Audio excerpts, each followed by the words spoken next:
Depression is a very common illness in which people feel down, depressed and hopeless and take much less pleasure and interest in doing the normal things in life that they find interesting and pleasurable than they would do normally. And it goes on for more than 2 weeks, because we all have bad days when we feel a bit low, and if that goes on for a day or two, that's unfortunate, but it's life. Whereas if you have those feelings and they go on for more than 2 weeks, that's probably depression. I think we would tend to divide depression up into mild, moderate and severe, and mild depression is very common, and people can have mild depression and will often recover with some self-help measures that they can institute themselves over a couple of weeks. So it's very common in general practice to see someone who's depressed, and if you give them some simple measures to look after themselves, they will recover, and when they come back in a couple of weeks they're much, much better.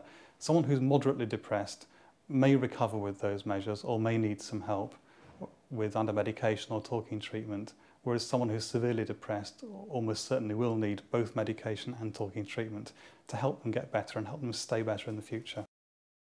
I think first of all, self-help is very important and applies to any sort of depression. Whether you've got mild, moderate or severe depression, you can help yourself, and there are common things to do that are very sensible. If you're smoking too much, don't smoke or try and reduce your smoking. Don't use alcohol as a drug, because it's a very bad drug and doesn't necessarily help your mood at all. So you ought to reduce your alcohol intake down to or below the recommended maximums of about 21 units a week for a man or about 14 units a week for a woman. And certainly you shouldn't be using street drugs to try and help yourself feel better. People can, for example, smoke cannabis thinking it will make them feel better, when in fact it usually tends to make depression worse and isn't a good idea at all. Eating plenty of fresh fruit and vegetables, eating well, will tend to make you feel better, and exercising is absolutely vital. Exercise is a really good way of feeling better about yourself, and it gets you out. In general practice, about 7 out of 10 people with depression actually come and see their GP with physical symptoms. They might have headaches, backache, tummy aches. They may have alterations in their appetite, be losing weight or gaining weight. They may have difficulty sleeping, and see that very much as a physical symptom rather than something that's at all psychological. Often other physical symptoms people can have can be loss of the normal physical appetites that we all have, like for food or for sex, and people can lose those completely and lose quite a lot of weight when they're depressed. If you're worried about whether you might be depressed or not, you could reflect on how you're doing at work, or whether you're maintaining your friendships or not. Are you bothering to ring up your friends, or are you waiting for them to ring you? Are you taking an interest in your family? When did you last do something really special with your kids? Often people who are depressed will do none of those things, and that's very sad. If someone hasn't responded to those self-help measures after a couple of weeks, if they're mildly depressed, or if they've got moderate depression, then the time comes that you need to have a discussion with your GP about active treatment. And there are two sorts of treatment. You can either have medication or talking treatment. And traditionally, medication was the main treatment that was available.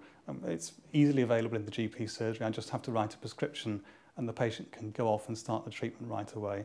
Talking treatment used not to be available so widely, but now with the Improving Access to Psychological Therapies programme that's being rolled out across the country, there's more and more talking therapy, especially cognitive behaviour therapy, available really quite rapidly in more and more places in the country. Sometimes people can feel absolutely desperate when they're depressed, and they can have thoughts of harming themselves. Now, thoughts of self-harm are very common when you're depressed, but occasionally people can actually go on and make plans or start taking actions to harm themselves, to perhaps kill themselves even.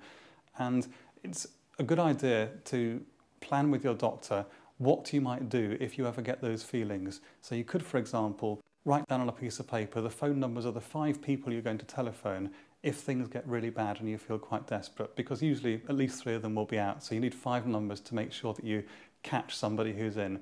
And you could also perhaps put down on the list as well your GP's phone number and also the phone number of the Samaritans, so that if you're feeling absolutely desperate, you know what you're going to do before you get there.